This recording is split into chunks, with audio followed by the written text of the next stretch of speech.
Hello everyone and welcome back. So last के video में हमने देखा था कि डिफरेंशियल एरर्स क्या होते हैं और अप्रोक्सीमेशन मेथड क्या होती है। अब हम आ गए हैं डिफरेंशिएशन के एप्लीकेशन के one of the most important topic जिसका नाम है एमवीटी यानी कि मीन वैल्यू थ्योरम्स। अब मीन वैल्यू थ्योरम्स हमारे पास जो है वो दो तरह की है। एक है हमारे पास रोलिंस थ्योरम और एक है लेग्रांजेस थ्योरम। एक है हमारे पास रोल्स थ्योरम और एक है लेग्रांजेस थ्योरम। तो सबसे पहले डिस्कस कर लेते हैं रोल्स थ्योरम को।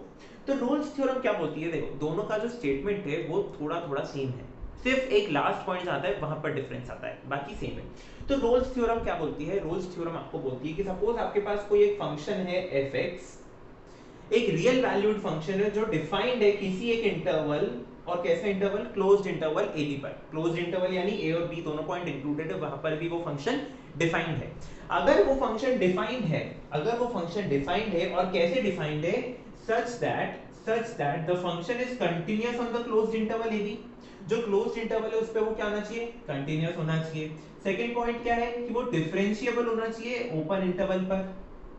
और थर्ड पॉइंट है कि जो फंक्शन की वैल्यू है एंड पॉइंट्स पर, यानी कि जो इंटरवल का एंड पॉइंट है वहां पर जो फंक्शन की वैल्यू वो कैसी होनी चाहिए, इक्वल होनी चाहिए।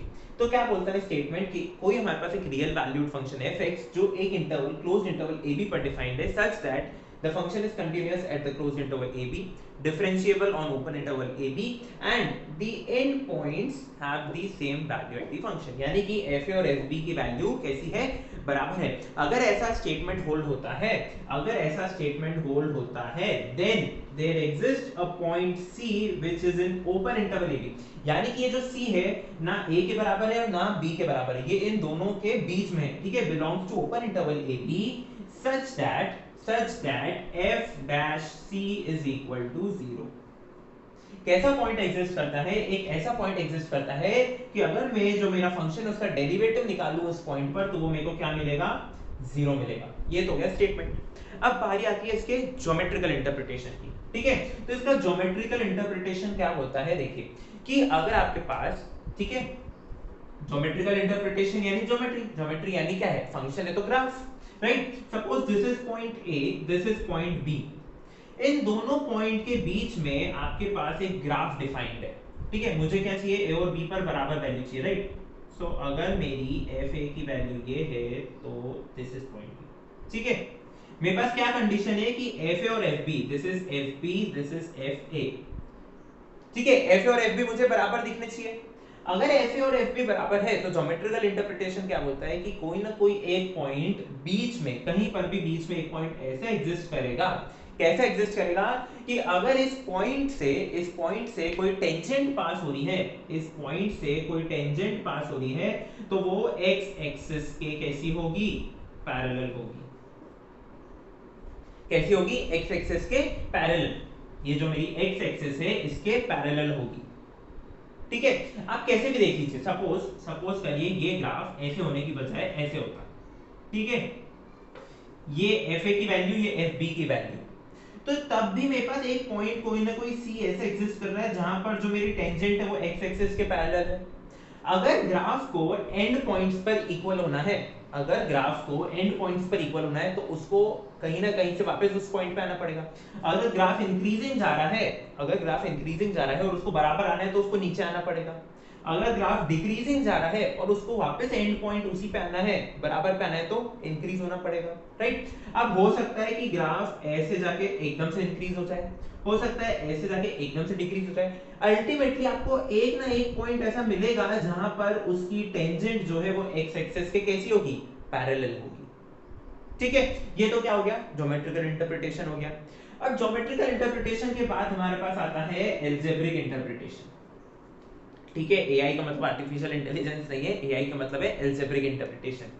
तो एल्जेब्रिक इंटरप्रिटेशन क्या बोलता है, देखो बहुत सिंपल, जो मेरा स्टेटमेंट है ना एल्जेब्रिक इंटरप्रिटेशन उस पे से ही आ जाता है। कैसे आता है कि सपोज करिए आपके पास कोई एक पॉलिनोमियल फंक्शन है, क्या है, कोई पॉलिनोमियल फंक्शन है fx, और कैसा फंक्शन है कि जो पॉलिनोमियल फंक्शन का इंटरवल है वहां पर f is equal to fb, ये तो कंडीशन मुझे चाहिए ही चाहिए, राइट। और मैं मान लेता हूं कि suppose this is equal to 0। Suppose the polynomial satisfies that the function value at the end point is 0। तो एल्जेब्रिक इंटरप्रिटेशन ये बोलता है कि अगर ऐसा है तो कोई ना कोई एक पॉइंट C एग्जिस्ट करता है A, B में जो इंटरवल है such that f dash C is equal to 0। क्या बोलता है एल्जेब्रिक इंटरप्रिटेशन कि अगर मेरा पॉलिनोमियल फंक्शन एंड पॉइंट पर 0 है, अगर मेरा पॉलिनोमियल फंक्शन है कोई fx वो एंड पॉइंट पर 0 है, तो जो फंक्शन का डेरिवेटिव है वो किसी C पॉइंट पे क्या मिलेगा मुझे 0 मिलेगा। ठीक है, तो ये तो हो गया एल्जेब्रिक इंटरप्रिटेशन, ये हो गया ज्योमेट्रिक इंटरप्रिटेशन और ये हो गया स्टेटमेंट। अब हमें क्या देखना होता है, अब हमें देखना है इसके कुछ एग्जांपल्स। एग्जांपल से पहले देखो पॉलिनोमियल फंक्शन में अगर फंक्शन की वैल्यू 0 हो रही है, इसका मतलब क्या है कि a और b क्या है, रूट्स हैं उस फंक्शन के, a और b क्या है, रूट्स है उस फंक्शन के। और अगर f डैश c 0 हो रहा है यानी कि मेरा जो f डैश x है उसका रूट कौन है, उसका रूट है पॉइंट c जो किसके बीच में है, a और b के बीच में है। तो एल्जेब्रिक इंटरप्रिटेशन क्या बोलता है कि between any two roots of the polynomial function fx there exists a root of its derivative। Between any two roots of the polynomial function fx there exists a root of its derivative। ठीक है, अब क्या देख लेते हैं एक example. मेरे पास क्या है, एग्जांपल है कि मुझे रोलेस थ्योरम को या रोल्स थ्योरम को जो आपको लगता है वेरीफाई करना है। ठीक है, वेरीफाई करना है, मेरे पास एक फंक्शन गिवन है x² - 5x + 6 और एक इंटरवल डिफाइंड है। तो रोल्स थ्योरम के मेरे पास तीन कंडीशन है। पहले मुझे अगर ये तीन कंडीशन सेटिस्फाई होगी, अगर ये फंक्शन इन तीन कंडीशन को सेटिस्फाई करता होगा तो मैं आगे की बात कर सकता हूँ। तो मुझे सबसे पहले क्या देखना पड़ेगा, क्या ये फंक्शन इन तीन कंडीशन को सेटिस्फाई कर रहा है, कैसे सेटिस्फाई कर रहा है ये देखना है मुझे। तो सबसे पहली है कंटिन्यूटी, सबसे पहली क्या है कंटिन्यूटी। तो क्या ये फंक्शन कंटीन्यूअस है, बिल्कुल कंटीन्यूअस है। कैसे कंटीन्यूअस है, क्योंकि ये फंक्शन क्या है, एक पॉलिनोमियल फंक्शन है। पॉलिनोमियल फंक्शन हमेशा इंटरवल में कंटीन्यूअस होता है। चलिए सेकंड डिफरेंशिएबल है, हाँ बिल्कुल डिफरेंशिएबल है। क्यों, क्योंकि वापस एक पॉलिनोमियल फंक्शन है जो कंटीन्यूअस है तो डिफरेंशिएबल जरूर है। अब बारी आती है थर्ड पॉइंट की। थर्ड पॉइंट क्या बोलता है कि मुझे इन दोनों के एंड पॉइंट पर वैल्यू कैसी चाहिए, इक्वल चाहिए। तो मैं क्या करूंगा, मैं निकाल देता हूं, मेरे पास इंटरवल क्या है, a और b की वैल्यू क्या है 2 और 3। तो सबसे पहले मैं f(2) और f(3) फंक्शन की value at the point 2 and function की value at the point x = 3 ये मेरे को निकालना है। तो अगर मैं x की जगह 2 पुट करूं तो 4 - 10 + 6 = 0। 3 पुट करा तो 9 - 15 + 6 0। और ये दोनों आपस में कैसे हैं, इक्वल है, यानी फंक्शन की वैल्यू इक्वल है। तो थर्ड कंडीशन भी सेटिस्फाई हो गई, तीनों कंडीशन सेटिस्फाई हो गई। यानी कि अब मेरे पास एक point there exist a point C belongs to AB such that f dash at C = 0। तो मुझे क्या चाहिए, मुझे सबसे पहले फंक्शन का डेरिवेटिव चाहिए। मैंने निकाला f dash x, यहां से निकाला तो क्या आ जाएगा 2x - 5। ठीक है, अब अगर मैं इसको 0 के इक्वेट करूं, तो x की वैल्यू क्या आ रही है 5/2 which is equal to 2.5। यानी कि यही वैल्यू है मेरी c, जो मेरा एक पॉइंट है c वो यही वैल्यू है। कैसे ये वैल्यू है, देखो मुझे कैसी वैल्यू चाहिए जो इस इंटरवल के बीच में है, 2 और 3 के बीच में। तो 2.5 2 और 3 के बीच में आता है, राइट। और याद रखना यहाँ पर ओपन इंटरवल है, क्लोज इंटरवल नहीं है। 2 और 3 नहीं हो सकती, ठीक है। कैसी होनी चाहिए, उन दोनों के बीच में होनी चाहिए। भले ही अब वो वैल्यू 2.00001 हो लेकिन 2 नहीं हो सकती। भले ही वो वैल्यू 2.99999 हो लेकिन 3 नहीं हो सकती, ठीक है। तो ये वैल्यू 2 और 3 के बीच में है, यानी कि मेरे पास एक पॉइंट मिल गया है मुझे और मेरी रोल्स थ्योरम वेरीफाई हो गई है such that f dash c is equal to 0। आप ये वैल्यू यहाँ रख के चेक कर सकते हैं कि क्या f dash at c, f dash का है मेरा, ये रहा f dash। यहाँ पर मैं अगर वैल्यू रखूँ 2.5 तो क्या हो जाएगा, ये 2.5 रखूँ अगर मैं तो क्या हो जाएगा 5 - 5 that is 0। तो मेरा रोल्स थ्योरम क्या हो गया, वेरीफाई हो गया और रोल्स थ्योरम खत्म हो गया। अब आ जाते हैं लेग्रांजेस थ्योरम पे। अब किस पे आ जाते हैं, लेग्रांजेस थ्योरम। तो पहले इसको जरा से इरेज कर, ओके। अब देखो, अब मेरे पास क्या है, मेरे को है लेग्रांजेस थ्योरम। तो लेग्रांजेस थ्योरम, जैसा कि मैंने आपको पहले कहा था कि रोल्स थ्योरम और लेग्रांजेस थ्योरम में बहुत सारी सिमिलरिटी है। कैसे सिमिलरिटी है, देखो फर्स्ट पॉइंट इधर क्या था मेरे पास कि मेरे पास होना चाहिए fx defined on interval ab। यहाँ पर भी वही कंडीशन है। फर्स्ट कंडीशन यहाँ पर भी वही है कि फंक्शन कैसा होना चाहिए, कंटीन्यूअस होना चाहिए ab पर। सेकंड कंडीशन वही है कि वो डिफरेंशिएबल होना चाहिए ओपन इंटरवल ab पर।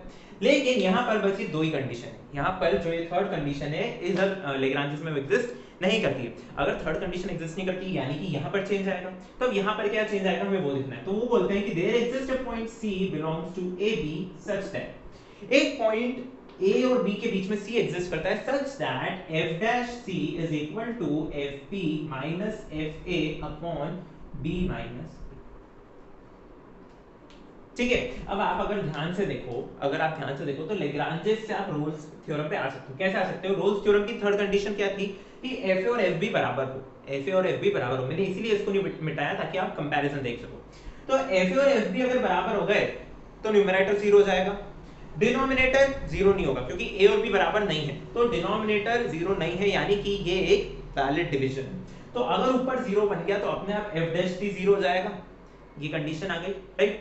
सो लेग्रांजेस थ्योरम क्या बोलती है कि अगर आपके पास एक फंक्शन है, real valued function on the interval AB closed interval AB such that it is continuous on the closed interval AB, differentiable on open interval AB, then there exists a point C belongs to open interval AB such that f dash t is equal to fb minus fa upon b minus a।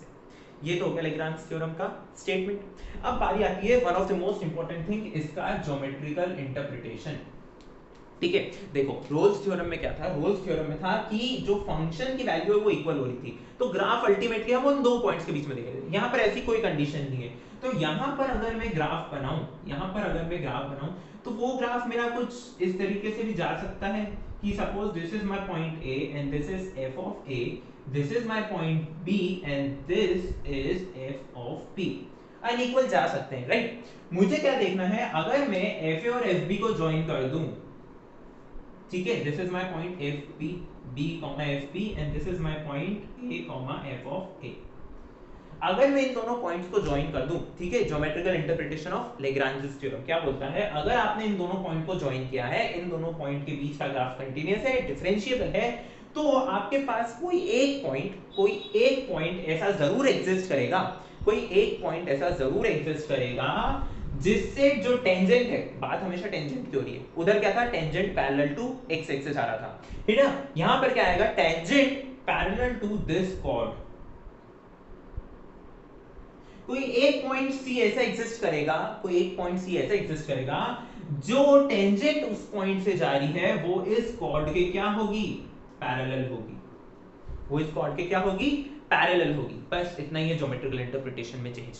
यहां पर क्या है, cord के parallel होगी, यहां पर क्या है, एक्स एक्सिस के पैरेलल होगी, और एक्स एक्सिस के पैरेलल होने का मेजर रीजन क्या है, ये थर्ड पॉइंट। तो अगर कोई आपसे पूछे कि रोल्स थ्योरम और लेग्रांजेस थ्योरम में कहां पॉइंट आता है, चेंज ऑफ पॉइंट आता है यहां पर, और कोई आपसे पूछे कि लेग्रांजेस थ्योरम को रोल्स थ्योरम में कैसे कन्वर्ट किया जा सकता है, या मैं क्या चेंज करूं लेग्रांजेस में कि वो रोल्स थ्योरम बन जाए, तो आपको बस इतना बोलना है कि यहां पर अगर FB और FA बराबर हो गया, फंक्शन की value at the end points of the interval अगर बराबर हो गई, तो लेग्रांज थ्योरम क्या बन जाएगी, रोल्स थ्योरम बन जाएगी।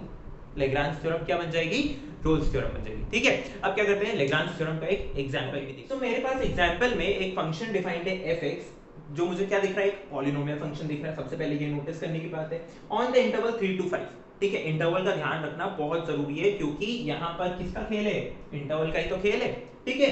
तो मेरे पास एक फंक्शन है, मुझे फर्स्ट कंडीशन चाहिए कि वो कंटीन्यूअस और डिफरेंशिएबल हो। मुझे पता है fx being a polynomial function, it is continuous on the interval close interval 3 5, it is differentiable on the open interval 3 5, ये सच बात है।